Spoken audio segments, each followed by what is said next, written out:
The Bible, it's 66 books of history, stories, letters, and poetry that fit together to form God's one big story.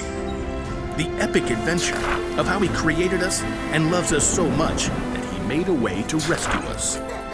As we travel through the Bible, from Genesis to Revelation, we discover people who met God and found their lives changed forever. Now, for an amazing story. Inspired by the book of Joshua, chapters 5 and 6. For 40 years, God's people wandered the desert. At last, they reached the land that God had promised them. Joshua led them to the edge of the rushing Jordan River. The priests will carry the ark of the Lord. The ark was a beautiful chest that reminded the Israelites that God was with them. As soon as the priests step into the Jordan, it will stop flowing. Sure enough, as soon as the foot of the first priest touched the edge of the river, the waters parted. God's people crossed on dry land, just as God had led them through the Red Sea 40 years before.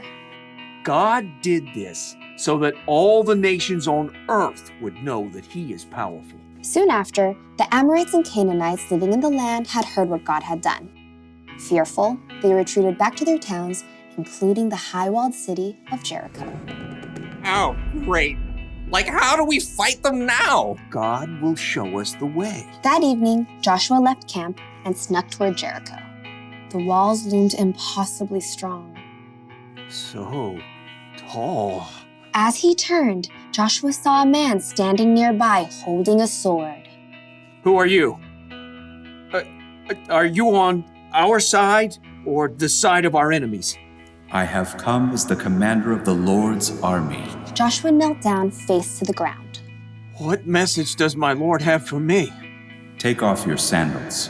The place you are on is holy ground. Joshua tugged off his shoes. I have handed Jericho over to you. Joshua listened carefully as the Lord delivered a message, a battle plan unlike any other. Wow. Okay, we'll do it, Lord. Joshua called for the priests. Get the Ark of the Covenant, and I need 7 of you to march in front of the Ark with trumpets. Sorry, just warming up. Joshua gathered the army too. Time to move out. Like, do we get to attack now? March around the city. Just, like, go in circles? Some of you march ahead of the Ark of the Lord, and the rest of you march behind. Can we at least shout and stuff? Hey, Jericho, you guys smell like cheese! Don't give a war cry or raise your voices until the day I tell you to shout. But the priests must blow their trumpets. Forward, march! The entire army, including the priests, marched one time around Jericho, just as the Lord had instructed Joshua. Now can we get them? Back to camp, men. We march again tomorrow. The next morning, the Israelites marched around the city once again. And then on day 3, once again on day 4, not to mention day 5, and once again on day 6. We march again at sunrise. I have blisters. At dawn on the 7th day, the army and priests formed their strange parade once more. But this time, once they finished marching around the city one time, Joshua called out. Keep marching! Again? My feet are killing me. The Lord has told me we must march around the city 7 times today. On the 7th time around, the priests blew a long blast on their trumpets. Now shout! The Lord has given you the city! Yeah, it smells like cheese! As the shouts of the Israelites rang out in the clear morning air, something incredible happened. The massive walls of Jericho began to tremble. The gates shivered and quaked. Jagged cracks ran through the heavy stones.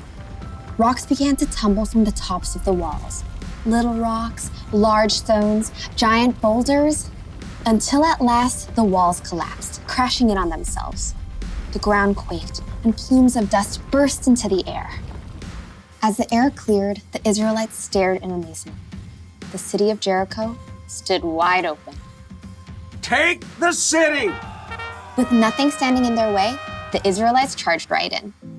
That day, they completely defeated the city of Jericho. God was with Joshua, and he became well known everywhere in the land.